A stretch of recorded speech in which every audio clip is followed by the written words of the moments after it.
This is Seljan's first webinar in a very long while, right, Seljan? Can I get an applause, please? Thank you. Welcome on the show.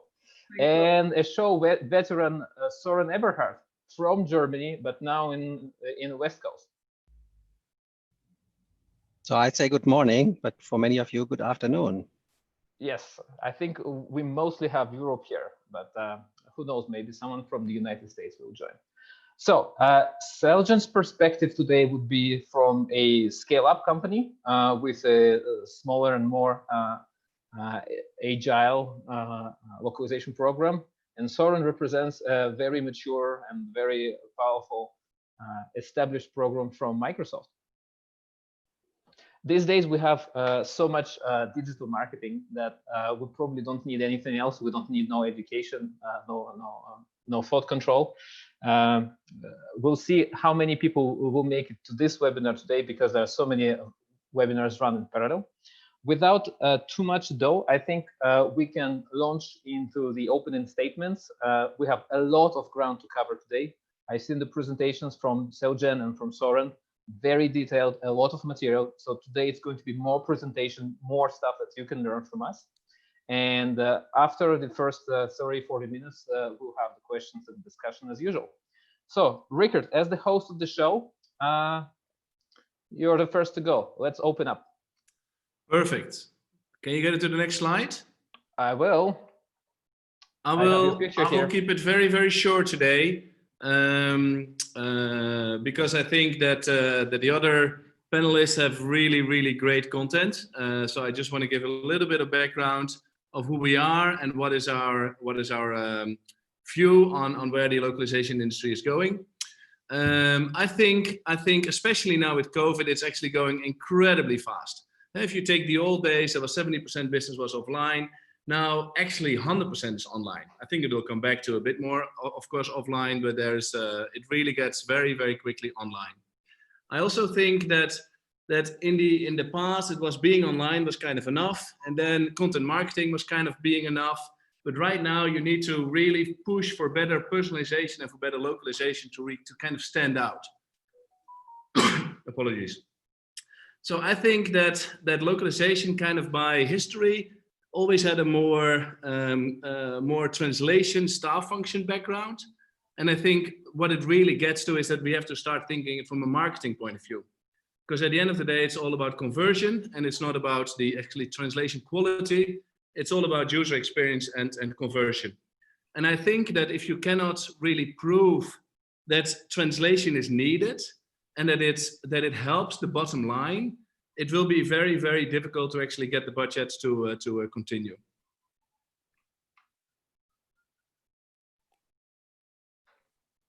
So if I take a view of basically the role of the marketeer in the current translation pipeline, then it always I kind of see because I will tell soon that our background, of course, is that we do migration for marketing departments.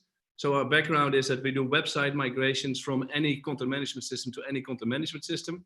And of course, our client is then the marketing department. So we typically understand the marketing department very well. And we had to deal as part of the migration with the translation aspect. But we typically never started with translation. We always started with the marketing. And what I noticed is that if you ask a marketeer how the multilingual capabilities are of their website and how easy to use it is, then in the best case, it was 10 clicks. So the best case, kind of the holy grail in automation, is more or less a plugin on the CMS that allows a content creator to send content for translation. But more often than not, it is actually done through a portal or even through email. And I think that is probably not actually the best way. So if we go to the next slide. So what I actually think how it should be done is that I think it should be done in a kind of a digital ecosystem where the marketeer and the localization department and the translation provider work closely together, and everything is integrated through an API-driven system, and not through kind of like spaghetti technology that makes things not really repeatable. What I think should happen is that the marketeer should not do any clicks at all. It should be all fully automated. The technology is absolutely there to drive the translation workflow based on metadata. So for instance, if it's a press release, I always want to do it manually in 25 languages, and I want to have an in-context review to double check it. If it is an FAQ on a website, I want to translate it immediately, but it can be done by raw MT. But if it has more than 20 clicks, I want to improve it to raw MT with the post edit. I mean, there can absolutely be rules that define the level of automation. And I know that this is very, very difficult with the current kind of connector technology used within localization.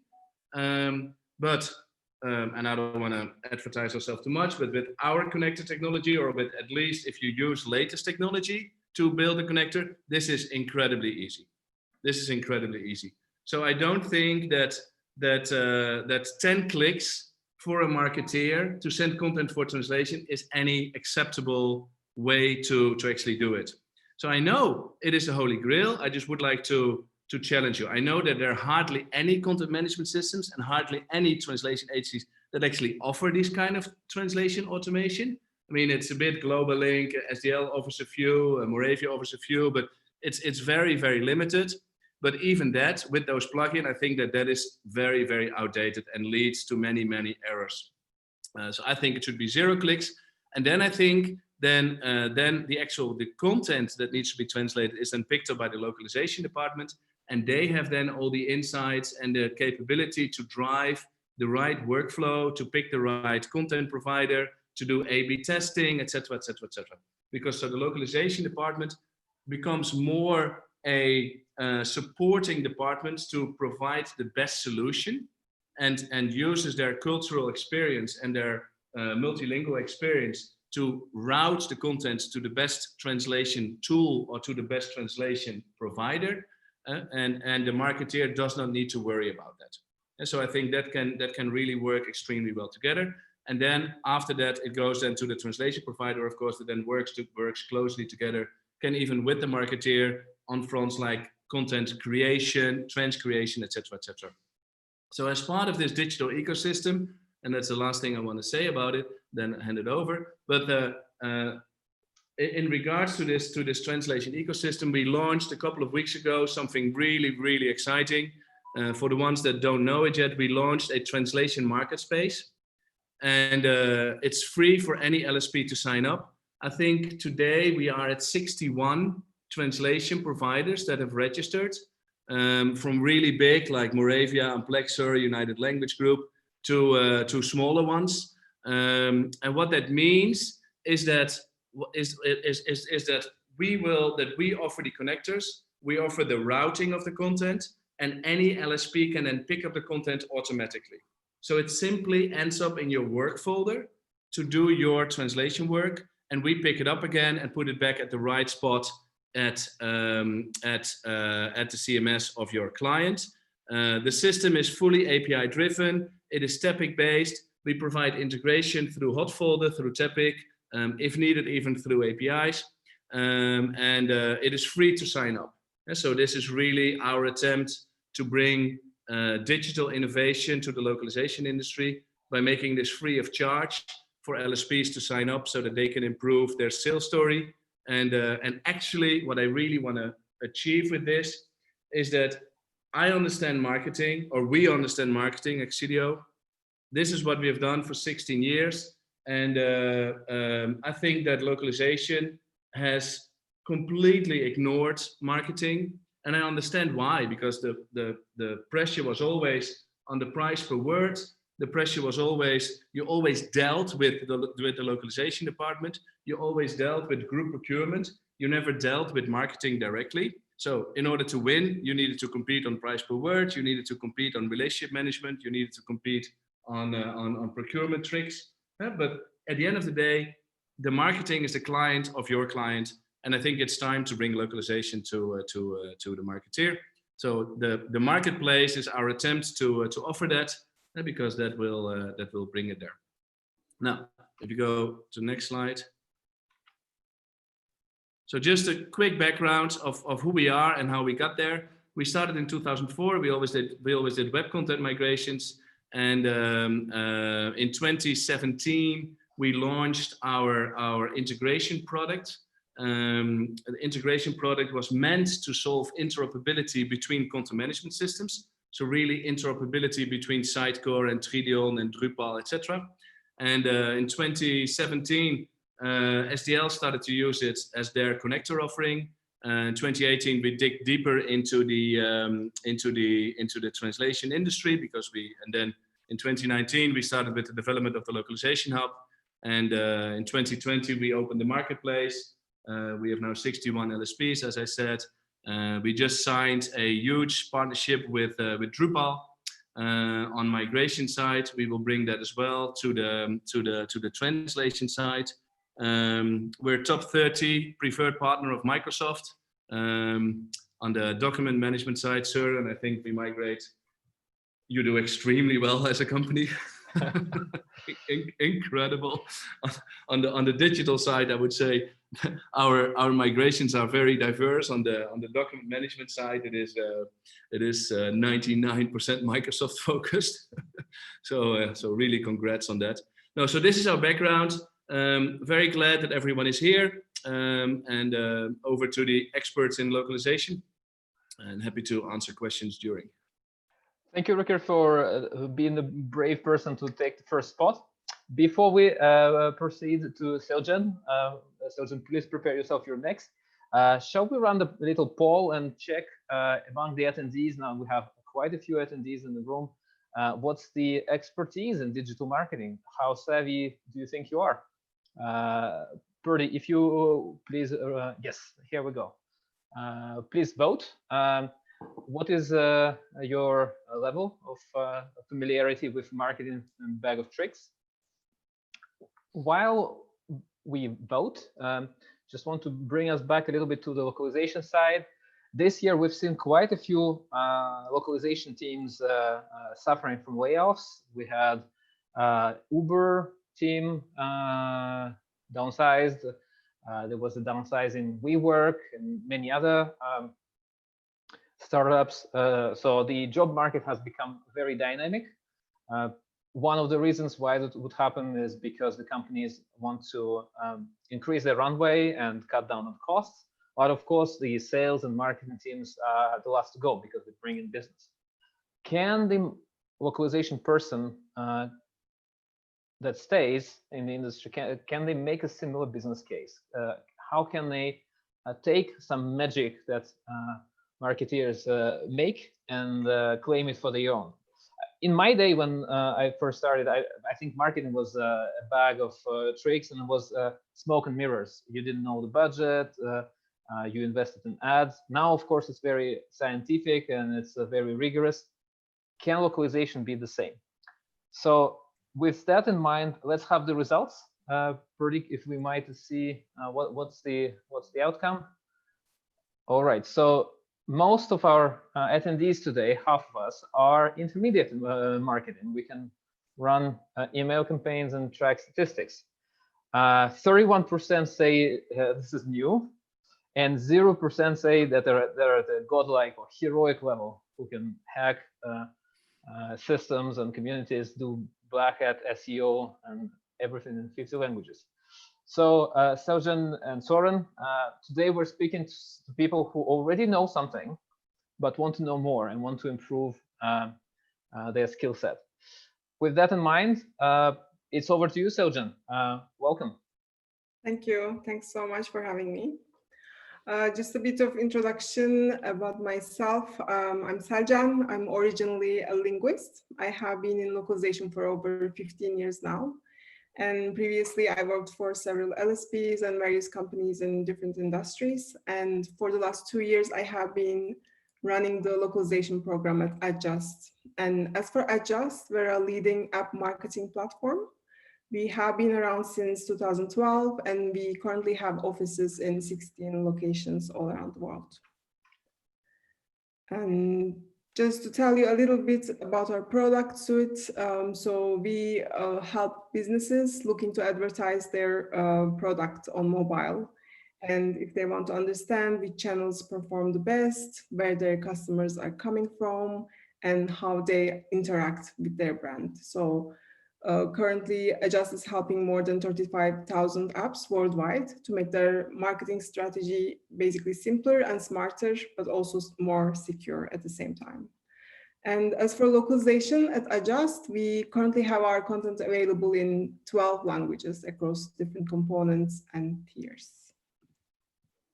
If we can go to this. Yes.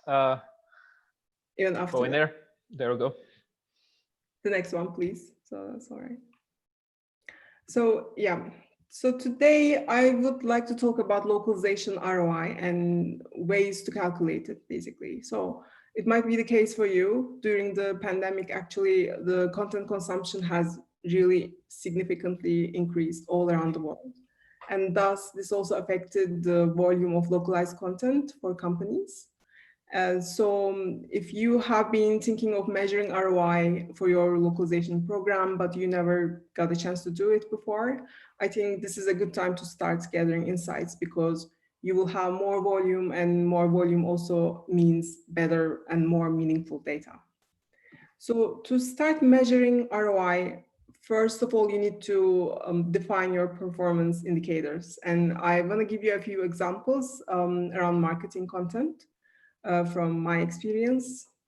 So at Adjust, our marketing team regularly runs integrated campaigns. That means we create useful reports or guides or case studies for our clients or anyone in the market to utilize. And we promote these across different platforms and channels with consistent messaging.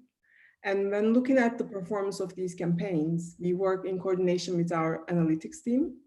And we measure the number of downloads of these reports from our website and also other social channels, basically. And we also look at whether these reports create any demo requests that eventually convert into revenue. And of course, email marketing is very important for us as well. And we localize our emails into many different languages. And as for emails, we look at the leads from localized emails, and we also at the same time look at open rates and click-through rates from these emails. And other than content in text format, we do localize a lot of videos into different languages. And once these videos are published, we start measuring the view counts and what kind of engagement we are getting through these videos across, again, different channels.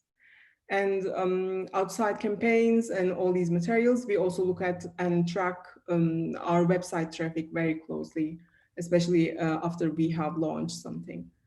And apart from these 4 main types of content, we also look at the leads from localized ads, which I will give a little bit more detail in the following slides. If we can. Yeah, I guess we'll move on to the next one. Thank you. So here, actually, I could say this is a good example of a successful website localization project that we recently completed.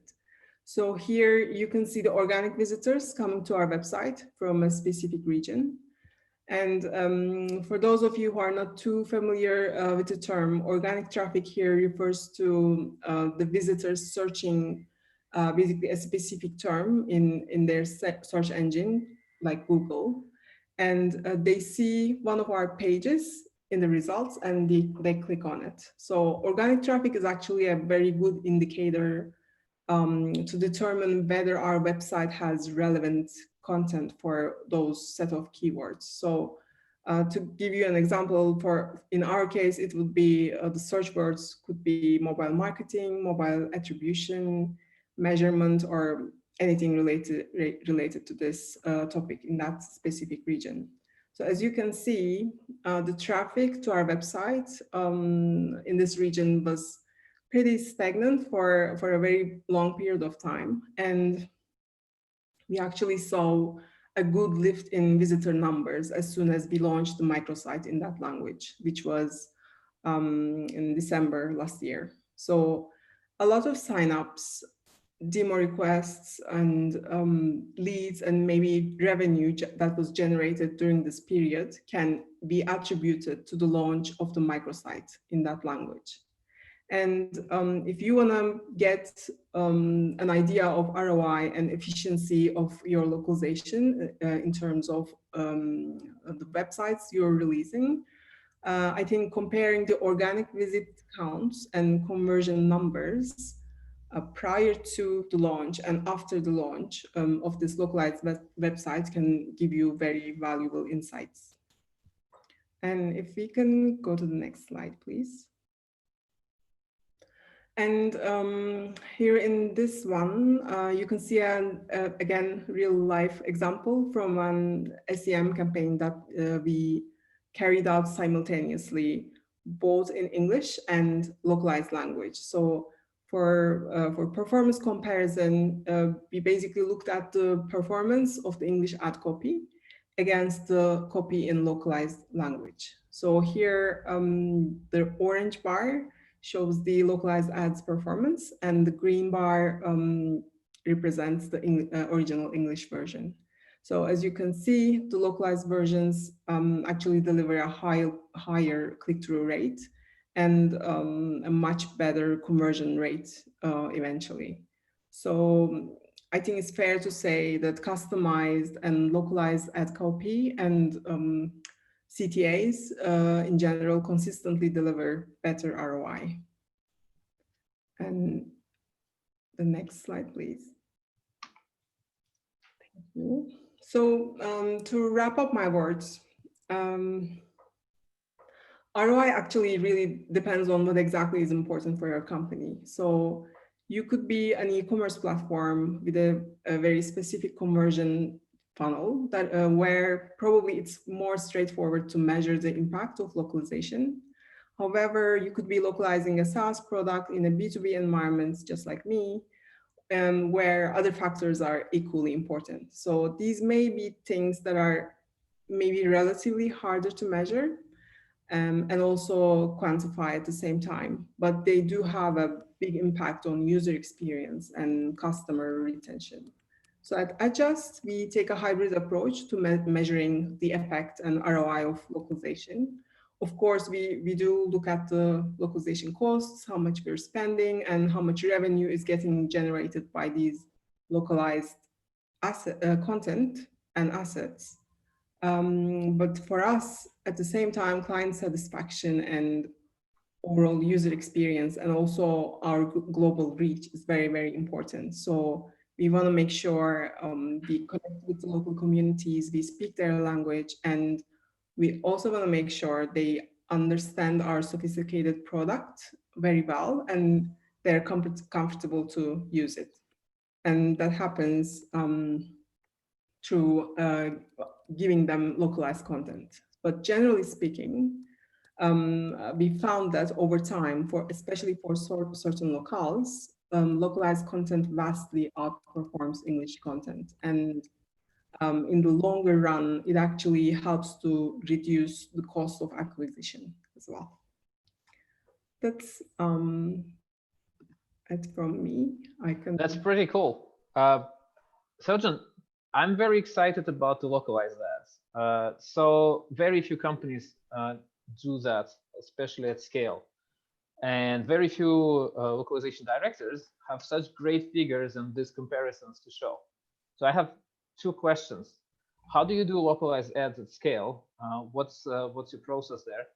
And second is, so when you get those figures, when you've gotten that localization really improves the ads performance, the spend of $1,000 or euros or yuan with the localized version will bring much more business back. How do you play with those figures internally? Do you bring them to marketing teams? Are they consumed by the top management? Do you present them at some all hands meetings? Do you have a real-time approach when people can track this kind of statistics? So how do you do localized ads? and how do you present the results of your work? That was Sure. very interesting to me. Cool. Of course. I mean, we work very closely with our SEM and SEO experts. I call them wizards actually, because they're very good at what they're doing. And of course, from the beginning of time, we haven't been running the ads in localized versions, localized languages. So they have been running mostly in English. So we do have enough data retrospectively to make good comparisons. And when we start localizing ads for a region, we work in close communication with SEM experts and our translators as well. We allow them to spend enough time localizing these keywords and do a little bit of research in terms of what words could be performing better rather than just directly translating them. And we get a lot of feedback from our SEO manager as well in that regard. But in terms of reporting, of course, I mean, that would be the dream because that's the challenge. Like as localization departments, we're not exactly analytics experts. So there's two options here. Either we go and try to get all the data ourselves through all the tools that marketing department uses, or we have to rely on our marketing department analytics experts to report on this granular level so that we can actually put everything into a presentable format. So right now, like we're trying to find a sort of a balance between the two, but eventually I think it would be cool to have a tool that would give this to us in one go, rather than relying on a team and getting input through spreadsheets and try to get all this data at the same time. So some kind of dashboard per language that everyone can share. Yeah, I mean, marketing teams are already, of course, tracking everything, but when it comes to reporting on this granular level, as I mentioned, based on each language, it's a little bit different than just overall reporting. Perfect. Let's take one more question about the ads. Rickard, I guess you have a question, and then we'll move on to Soren. Actually, there are two more questions, but they might be related. I think the 7 times increase is incredibly impressive. Is there a difference per country? Yes, that is correct. So we have found, especially in APAC countries, people engage better with localized ads. This is for sure. So also as a general strategy, we look at the English-speaking levels of each country as well. Like when we decide to make an investment into a language. So there are some different criteria that we look at when we make this decision. But I can't say like the difference is equally the same across all locales that we support. But yeah, some regions perform better. So is it then 10 times better in APAC and 3 times better in the Netherlands, for instance, or is it closer to the 7? I wish I could say that. Right now, I do not have the exact set of numbers to back up this, overall result. But hopefully we will get there. No, it's very, very, very impressive. Very, very impressive. And there's a question from Nadia. She asked, have you got any comparison figures between raw MT translated ads and human translated ads?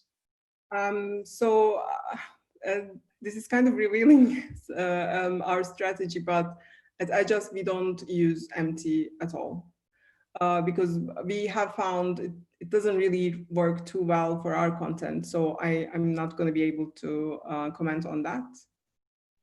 Not even a Microsoft MT? It's a joke. Sorry, I had to make that joke. I'm sorry about that. Maybe you can tell. That was just a joke. Sorry. So I couldn't it's a good entry for Soren. So your turn. Good segue. If you can already move forward one slide.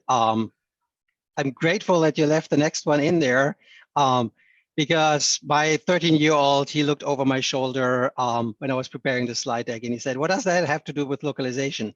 Probably it has a lot more to do with marketing. So if you go to the next slide, let me give you I a can't quick, just stop looking at that effect. It's so perfect.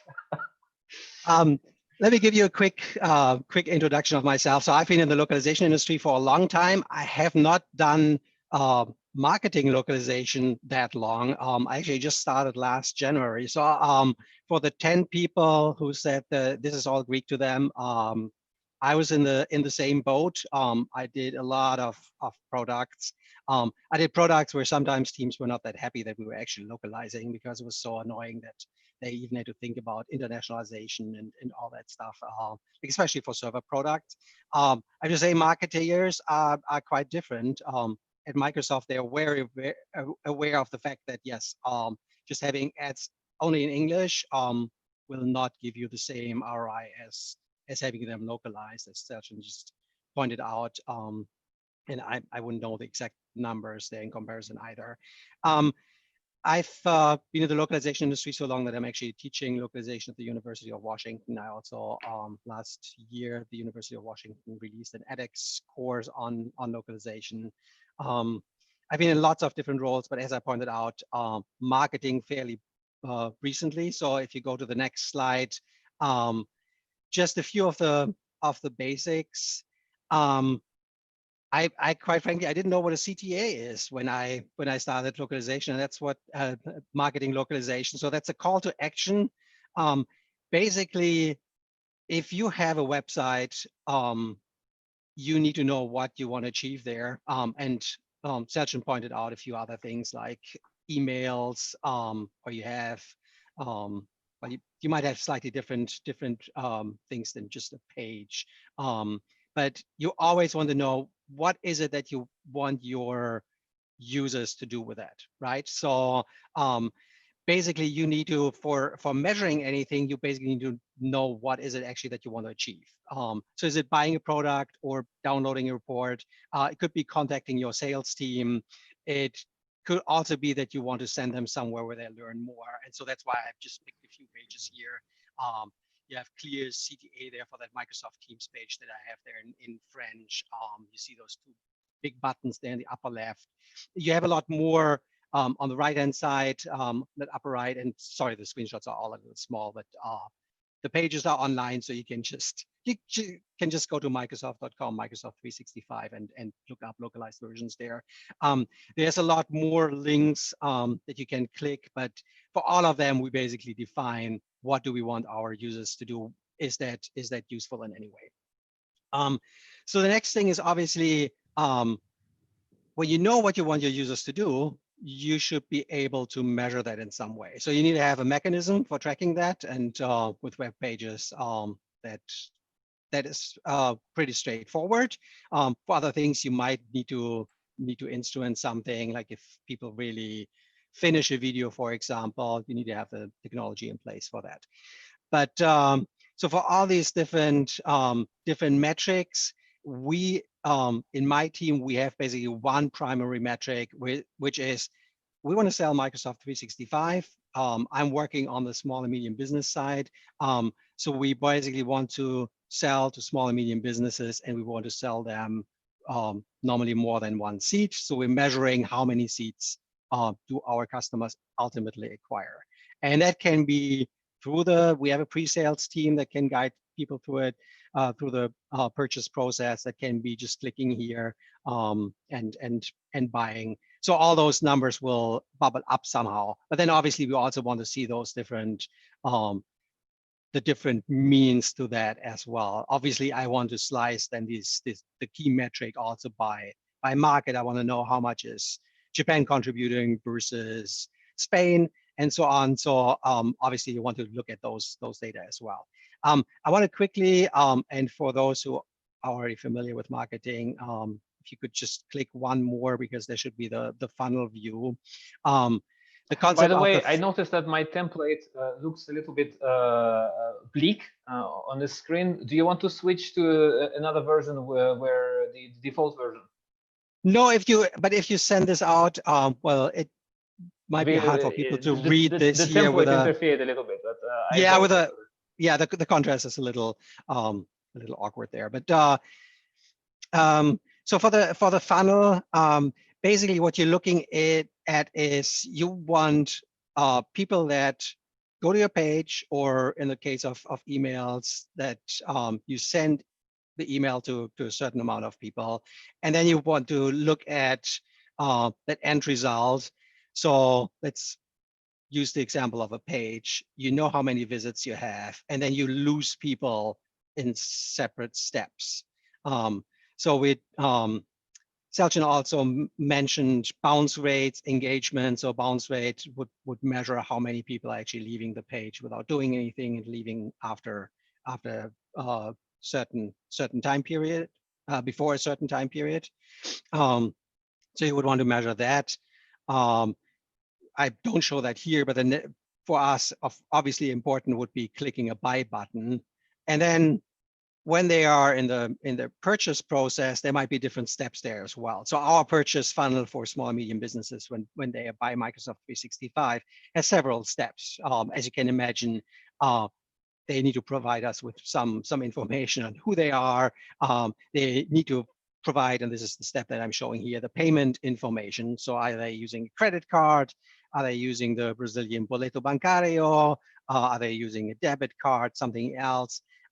So that would be one of the several steps. And for each of these things, and then you see kind of each of those bars is smaller than the previous one, you always lose a few people, right? From the visits, not everybody who's going to your page will click the buy button. That is the very obvious one. So that bar would be much, much smaller. But you obviously want to optimize for that, that you have as many people as possible going from one step to another. So that is one really important concept that you should keep in mind when you look at marketing. So you can go to the next one, Konstantin. So one of the many ways that you can optimize your pages is A/B testing. And A/B testing is basically just having two different variants of, in our case, a web page, and seeing how these two different variants are actually doing. So normally you would just have the current version of what you have, and you have one where you change something.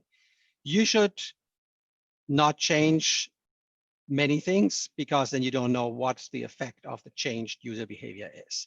So first, you basically need to have success criteria. So you need to know what is it that you want to impact.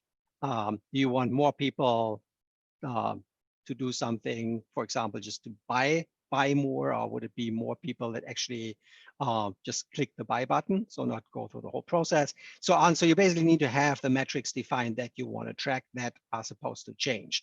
So in this case, this A/B test, it's hard to read, but you see that highlighted red thing there. We actually took our what we call the SKU chooser, so that's where you pick the product. We added an FAQ section there.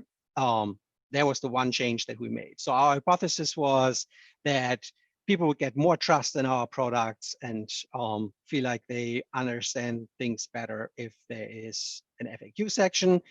So that was our hypothesis. We had the metric. We would look at increased purchases. We have the two different versions. So in this case, we actually did 50-50. So 50% of our users were routed to that version of the page. So you also need to have that mechanism, right, that you can split your audience. And in many cases, it's 50-50, but you can also do 90-10 if you feel it's a really risky test. You only want to expose a certain amount of people. So obviously, there's also other ways to test changes. You can go from very in-depth usability studies where you just bring somebody in and let them talk about their experience with something new or something that you're planning. You can have user interviews. You can have certain tools. You can have surveys and so on. So there's other means, but A/B testing is the one where you can really see the user behavior. Okay. Interest of time, let's move on to the next one. So just a few things about the creative localization at scale. I realized that what Rickard was talking about, kind of making things seamless, I just took that as a given. So I'm not even talking about that. We have great connectors. We know how things are going from our marketing team's content management system into the localization systems. So I'm not mentioning that here, but obviously that is kind of a prerequisite, right? You want to make things really seamless. If you want to give people a little more, you don't just want to localize, you also want to be able to marketize. So I have a few examples here, and I put them into the appendix of the slide deck just so that you see a few differences. On the left-hand side, you see, it's really hard to see, but there's basically different payment instruments. So for Brazil, I think I have Canada there as well. Let me just see. So it's different pages. So it doesn't even need to be a translated page, right? You might have you just might want to point out different things. Yeah, probably one of them is India as well, where you point out different available payment systems that are more important. Like in the US, people, you don't even need to say that credit card is available because people expect it. You might not need to add any other payment instruments. For Brazil, the boleto bancário is really important. So you might want to point it out that that is available and that people can pay with that. If you want to do things like that, or you see the different, what we call hero images. So those big images on the upper right of our Microsoft Teams page right now, they're all different. They're all reflecting a campaign that is running in these different countries. You want to make sure that you can do that you can actually switch out your images in a fairly easy way. So that goes back to that technology part that Rickard talked about as well. You need to have a modularized system where you can switch out things like that. In terms of translation, we don't use machine translation. We don't use Microsoft machine translation either for our marketing pages. We all Surprise. we have them trans-created. And I mean, I've worked in product localization teams that did a lot of machine translation post editing. There's even certain products where we might even have a few UI strings machine translated, and support has for a long time already used machine translation just because of the enormous amount of words that that we have there. But marketing is something, yes, we have the budget for that. There's a clear return on investment. We are trans-creating things, and even with the trans-creation, we still do a lot of reviews. You want to have people in the markets, possibly. We actually have for several big markets, we have people in my immediate team that are located there that would review pages, and they would also bring in people from the subsidiaries. And then one thing that is might be surprising for people that have been working in localization a lot, that know a lot about terminology, you need to kind of balance terminology and SEO. So kind of the way that SEO works, you need to have certain keywords that the markets are looking for, right? You want to optimize for something that your users are expecting, which might not be what your terminologist recommended.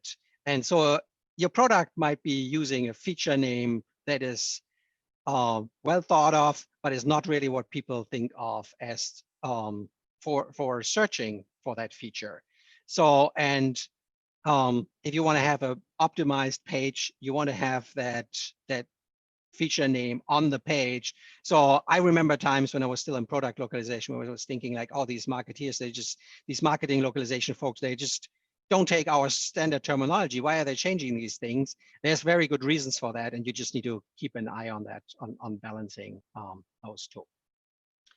Okay, and so that we have a little time for questions at the end, I will go to the next slide already, which is just talking briefly about spiking volumes. And I can only share my perspective. I really like what Rickard was talking about. A lot of those changes that we're seeing. This is actually for our Microsoft Teams pages, product that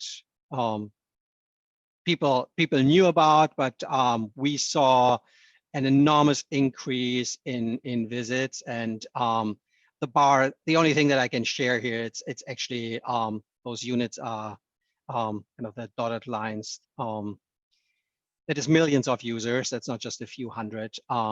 And we managed to keep the engagement rate high and the bounce rate low. So people got the right content. I mean, obviously during the COVID-19 lockdowns, a lot of companies, big and small, also educational institutions, they were trying to figure out how to do work online.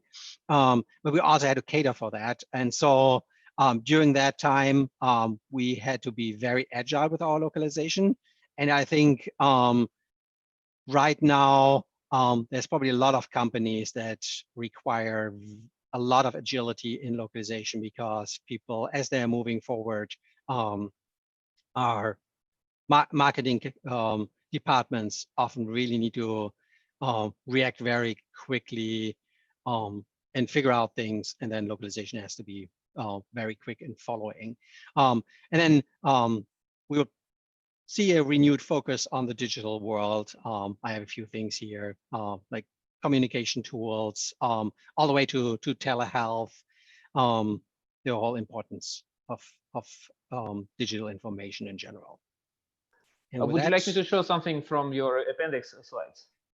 No, I think that's just for people that can look at the differences of those pages. Yeah, that's basically just the different payment instruments that you see there. So if you look at the left bar, and here you see the different images. Let's move on to the questions. I think it's a terrific presentation and a lot of things to think about. Let me kick off. Yeah, Rickard, do you have a question? Søren, you made the statement of the century, I would say. Oh, I didn't even consider that translation had to be seamless. Of course it was seamless. And then you showed marvelous results of localized marketing. So I thought like, yeah, while the rest of the world is busy copy pasting stuff in a project management system, this is what marketing localizers should do. So it's the best sales pitch I've ever heard why you need seamless integration, because then you can do this. If you don't do it, you keep stuck in copy pasting manual work. You also need COVID to kick off your digital product. Well, that's only for teams. No, So we've done that before. So the systems were fortunately in place before. But yeah, Rickard, I totally agree. This the seamlessness on our side with the process allows my team to really focus on where do we want to invest in more marketization. Where do we want to make sure that we really pick up the markets where they are. Yeah, excellent. One question about A/B testing. We'll start with Søren and move around. And ladies and gentlemen, this is your turn to put questions in the chat or in the QA so that we can go through them. A/B testing. So many things to A/B test. You can A/B test pages, email subject lines. You can A/B test campaign ideas, images, what works, landing pages, whatever. What's the top 3 things that you should A/B test in localization when you're starting? And I think both Seljan and Søren can answer this question. Top 3 things to A/B test. Oh, that's hard. I've run so many A/B tests. I now need to bucketize them. 50% of those A/B tests, 80% of those A/B tests. What is the type of content? I can go first if you want. Ladies first. Give a few examples. So I think for A/B testing, one thing that's quite prominent is like the subject line, right? So especially when you're talking about the localized version, you can choose to create a version with a more straightforward message and another version which is more maybe emotional or let's say an uplift message. And you can try to see which one is getting more open rates based on the country that you're sending it to. And another thing, again, I think is worth looking at is the visuals.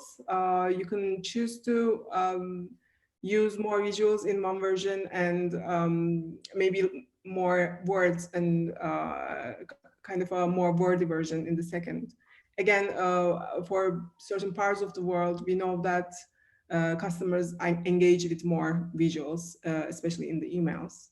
And another thing, I have never done it before, but this has been something I have been thinking of, is translation versus transcreation, basically. Like you could try to test a direct translated version, and in the B version, it could be more catered to a specific target audience, and it could, I'm sure it would give meaningful data for comparison. So subject lines, emotional background of the message, if it's uplifting or formal. The point, yeah. More And the formal. third one? So visual, subject lines, and content overall. Super. Soren, from your point of view. Now I have time to think about it. So we do a lot of A/B testing on the English version as well. So everything that you suspect could be applied worldwide, we test. Yes, but what would be yes. that you A/B test? So yes, so you want to test things that are market specific or specific to a set of markets. So yeah, I would say specific treatments like visuals. That's something we've tested, and we could actually show that visuals that appeal to a specific market are more, actually they move the needle. So other market specific treatments where you point out a specific feature that might be more interesting for a market, or a specific offer for a market. So we've tested a lot of like promo bands, banners, things like that. Then I had a third one. Where did it go? Yeah, I mean, it's always a completely different flow. So which means that the way that people move through our pages. So it might be that people in a specific market don't know the product well enough. And it's interesting. I mean, Microsoft is a very well-established brand, but still there are certain things that people might need to learn more about before they buy. So, and there's those A/B tests can be tricky, but we test that as well. That we basically send people a slightly different route and see whether that impacts their behavior. Perfect. Let's move on to the audience questions. I hope that was a good overview of A/B testing. We have a question from Nazanin. I hope I pronounced the name correctly. For SEO, can you tell us about the process of keyword selection per language? Seljan, would you like to take this one? Do you do SEO with keywords per language? Yeah, actually, I think this is a very interesting question, and I can tell you we don't really do this at scale, but definitely we do it for certain locales. And I have been experiencing myself as well, since I'm from Turkey, and you know, my main language is Turkish. So in certain regions, the keywords actually differ. So they're quite different than the set of English keywords that we select for, let's say, for a campaign. So let's say if mobile marketing, for example, is developing in a certain region, the keywords people would use to do their search in their search engines would be quite different than more advanced markets. So that's also what I have been doing in a few campaigns before for Turkey. And what I do is, like, I try to look at the content from a potential client perspective, like how they would approach it and what kind of keywords they would basically look at doing searching. Sorry, but yeah, again, doing this at scale would probably be challenging. So any other approach for SEO? And if not, we can move. There's a specific question for you about marketing funnel, not for a product to purchase, but for a service-based relationship, I guess, for an LSP. Yeah, that's a great question. So basically, you still have some end goal, one final step that your customer will take, which would actually be entering that service relationship, right? That's basically your success metric, how many people do that. So you can track those different steps, and I'm not super familiar with how sales work with a qualified leads, and there's different steps. But you can look at these different steps. Maybe it's you have a form that somebody fills out on the page, contact your sales department, and then there might be they might contact them, and then they don't hear back. So those would fall out of the funnel. So you can definitely build the funnel accordingly. Basically, just you have that final step in your list, and you have the very beginning where you feed people into that funnel that is supposed to go to that service-based relationship. So the outcome is not a sign up; it's a lead. Yeah, you could go to the lead, but I would even take a step further, and then the lower end of the funnel would basically mean how is your sales department actually doing, and you're probably already tracking that. Perfect. Let's go to the contrarian question in the room. We have a set of 2 questions from Juan Sanz, and I take this to Rickard. Do you think the current forward approach localization agencies use is broken? In my opinion, with that way, you're forcing translators to do as many words as they can without really caring about your outcome. Additionally, with this with its classic resistance to change and slow adoption of it, do you think the localization is really serving digital marketing properly? So that's 2 questions, and the final one was, have you seen any difference in A/B testing between a translator paid per word and paid in the other way? I guess the other way is per hour. Rickard, you're on the spot. Yeah, I can't answer the last question. And on the first question, I can go on for like 5 hours. But we have 5 minutes. Let me not go there. I think. Do you think that is really serving digital marketing? It's not serving at all. It's ignoring it, and the fact that it is ignoring it is probably caused by the pay per word approach. So my assumption here is, my hypothesis, what happened is that translation became a staff function.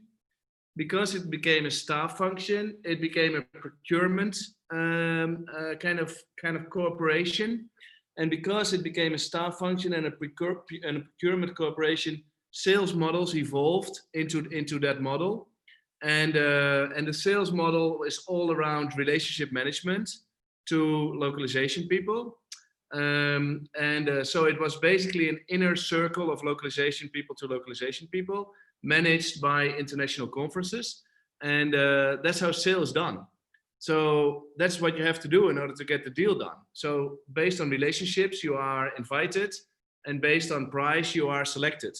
So if that's the decision cycle, then of course the marketeer is actually ignored. And so it's kind of the unwanted. So I don't think that localization does not want to talk to the marketeer.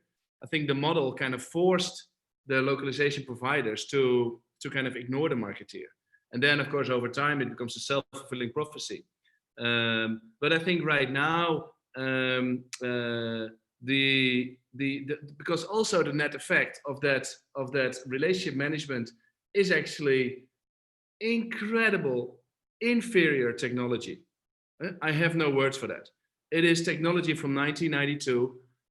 It is absolutely bad. That's hence the automation is incredibly bad. Hence the integration is incredibly bad. And as a result of that, the market for disruptors and that can enter the market is enormous, because you don't have to do anything to be actually a lot better. And that's the real problem. And so yeah, I think it has been completely underserved, and it's just a matter of time that it is that some disruptor steps in and serves the marketeer, and then of course the LSP market has to catch up in terms of technology, and that's going to be the real challenge. How can they catch up with their technology to serve marketing actually? Thank you. Okay, one last question. We've approached the end of the hour, but I think it's an interesting question, and we'll take one last from Manitou in the UK. How do you manage multilingual SEO? Do you provide translated text to one team, which manages all this centrally, or do you use one SEO provider per country? Especially now that you're in the position of localization and globalization, what's the better approach? Individual accounts per country, individual providers, or centralized? Maybe in a few words. Seljan and Soren, what's your take?